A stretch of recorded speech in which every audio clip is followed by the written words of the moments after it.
చాలా ఆశ్చర్యకరమైన విషయం. ఈనాడు పత్రిక పూర్తిగా సిగ్గొదిలేసిందా అని సందేహాలు కలిగించే అంశం. రాజకీయంగా కావచ్చు, ఇతర అనేక రకాలుగా టీడీపీ కోసం ఈనాడు పత్రిక చేసే అందరికీ తెలిసిన వాస్తవం. అలాంటి పత్రికలో ఏదైనా ఒక తప్పు దొర్లినప్పుడు వివరణ ఇచ్చుకుని, అలాంటి తప్పిదానికి కారకులైనటువంటి వాళ్ళ మీద చర్యలు తీసుకుని ఎవరైనా బాధ్యత వహిస్తే జనం కూడా హర్షిస్తారు. పత్రిక అంతో ఎంతో విలువలకు కట్టుబడి ఉంది అని భావిస్తారు. కానీ ఈనాడు మాత్రం అందుకు విరుద్ధంగా సాగుతుంది. ఎంత విచిత్రం అంటే, నిన్న మనం ఈనాడు పత్రిక చేసినటువంటి తప్పిదాన్ని, అంటే 3 ఏళ్ల క్రితం చనిపోయినటువంటి ఒక వ్యక్తి ఇప్పుడు భోగాపురం ఎయిర్పోర్ట్ ప్రారంభోత్సవాన్ని చూసి ఎంతో హర్షిస్తున్నాం, ఎంతో ఆనందిస్తున్నాం, గాల్లో తేలిపోతున్నాం అన్నట్టుగా మాట్లాడినటువంటి మాటల మీద వీడియో చేసాం. నిన్న ఈనాడు పత్రికలో ఏముందో ఒకసారి ఆలోచించండి. ఆ పత్రిక విశేషమైనటువంటి కవరేజ్ కల్పించింది. అందుకోసం విస్తృతంగా ఫోటోలు ప్రచురించింది, విభిన్న కథనాలు అందించింది. దాదాపుగా ఈ ఒక్క పేజీలోనే 13 ఫోటోలు ప్రచురించిందంటే ఆ పత్రిక ఈ భోగాపురం ఎయిర్పోర్ట్ ప్రారంభానికి ఎంత ప్రాధాన్యత ఇచ్చిందో ఎవరికైనా అర్థమవుతుంది. ఇది 11వ పేజీలో ఈనాడు పత్రిక ఈరోజు వేసినటువంటి ఒక వార్త ఒక ఆసక్తికరమైనటువంటి అంశంగా ఇప్పుడు మనకి కనిపిస్తుంది. దీనికి కారణం ఏంటంటే, ఇంత గొప్ప ప్రాజెక్ట్ అవుతుందని నేను అనుకోలేదు అంటూ మైలపల్లి ఎల్లాజీ చేపల కంచేరు అనే గ్రామానికి చెందిన మత్స్యకారుడు ఈ కామెంట్ చేసినట్టుగా ఈనాడు పత్రికలో ప్రచురించారు. ఇందులో రాసిన దాని ప్రకారంగా విమానాశ్రయానికి భూమి ఇచ్చినప్పుడు ఎంత గొప్ప ప్రాజెక్ట్ అవుతుందని ఊహించలేదు. నేను 1 ఎకరా 20 సెంట్లు ఇచ్చా, నేడు ప్రారంభోత్సవం చూసి ఆనందంలో తేలిపోయాం. ఇది మా కుటుంబం ఇచ్చిన భూమిలోనే కట్టారని చెప్పుకునే అవకాశం రావడం గర్వంగా ఉంది. ఇది ఎల్లాజీ కామెంట్. అయితే విషయం ఏంటంటే, ఎవరో ఒకరు ఏదో ఒక రైతు అలా భూములు ఇచ్చినటువంటి వాళ్ళు తమ ఆనందాన్ని పంచుకోవడం నేరం కాదు. దాన్ని పత్రికలో ప్రచురించడం ప్రభుత్వానికి తగ్గట్టుగా పిఆర్ మేనేజ్మెంట్లో చేసిన ప్రయత్నంగా కూడా భావించడం పెద్ద విస్మయం కాదు. కానీ ఆశ్చర్యకరమైన అంశం ఏంటంటే, ఈ ఎల్లాజీ ఇప్పటికే 3 ఏళ్ల క్రితం ప్రాణాలు కోల్పోయారు. ఆయన భూమి మీద లేరు. ఆయన నేరుగా ఆంధ్రప్రదేశ్ రాష్ట్ర ప్రభుత్వానికి జగన్మోహన్ హయాంలో భూములు ఇచ్చి ఒప్పందం కుదుర్చుకుని ఆ గ్రామాన్ని కూడా ఖాళీ చేసి వైజాగ్ వలస వెళ్ళిపోయారు. కుటుంబం మొత్తం వైజాగ్కు వలస వెళ్ళిపోతే ఆయన ప్రాణాలు కోల్పోయి 3-4 ఏళ్ళు అవుతుంది. చూశారు కదా, ఇది నిన్నటి ఈనాడు పత్రికలో అదే సంస్థ రాసినటువంటి కథనం, అందులో ఉపయోగించినటువంటి ఫోటో. నిన్నటి పత్రికను ఈరోజు మనం ఈ పేపర్లో మళ్ళీ చూద్దాం ఆన్లైన్లో. ఇది మళ్ళీ నిన్నటి పత్రికే.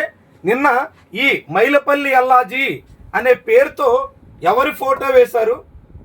3 ఏళ్ల క్రితం అంటే జూన్ 30, 2023లో చనిపోయినటువంటి ఎల్లాజీ ఫోటో ఇక్కడ వాడినటువంటి ఈనాడు ఈసారి హఠాత్తుగా ఫోటో మార్చేసింది.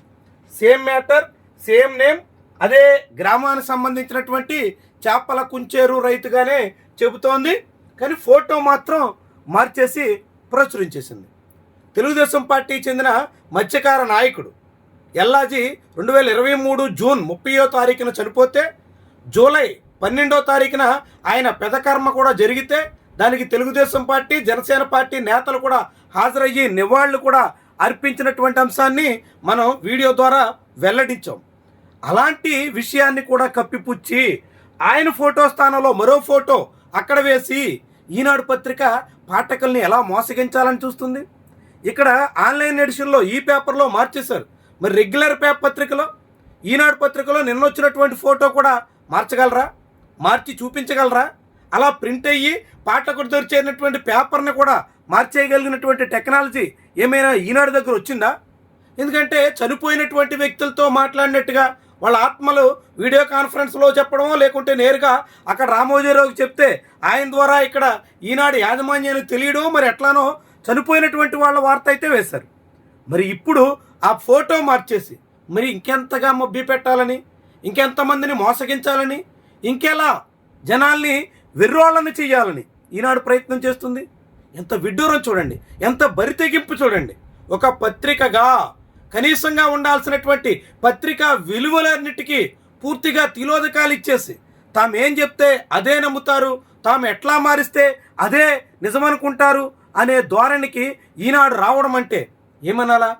ఈనాడు పత్రిక తీరు ఎంత విశృంఖలంగా, ఎంత విచక్షణ లేకుండా సాగుతున్నట్టుగా భావించాలా?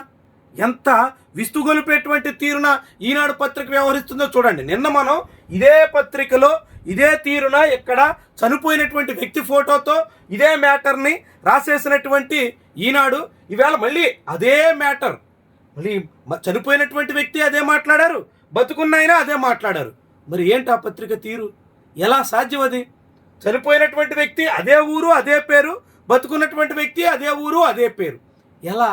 ఎంతమందిని ఎన్ని మార్లు మోసం చేయాలని, ఇలా తన పాఠకుల్ని తనే మోసం చేయాలని ప్రయత్నం చేస్తే దీన్ని పత్రిక అనాలా, లేకుంటే ఏదైనా ఒక పాంప్లెట్ అనాలా? అది కాకుంటే జిమ్మిక్కిలు చేస్తూ జనాన్ని బురిడీ కొట్టించే ఒక వ్యవహారం అనాలా? ఏ రకంగా చూడాలి దీన్ని? తప్పు జరిగింది, చనిపోయినటువంటి వ్యక్తి పేరుతో వార్త రాశారు, వార్త రాసిన దానికి జనం ముందు చింతిస్తూ వివరణ ఇచ్చుకుంటే ఆ పత్రిక విలువ నిలబడేది, కనీసంగానైనా గౌరవం ఉండేది. తప్పిదాలు ఎక్కడైనా జరిగితే మనం ఏమి తప్పులు చేయమా? వ్యక్తులు, వ్యవస్థలు ఎప్పుడైనా తప్పిదాలు జరగడం, ఆ తప్పిదాలను సవరించుకోవడం అన్నది అత్యంత కీలకమైనటువంటి అంశం.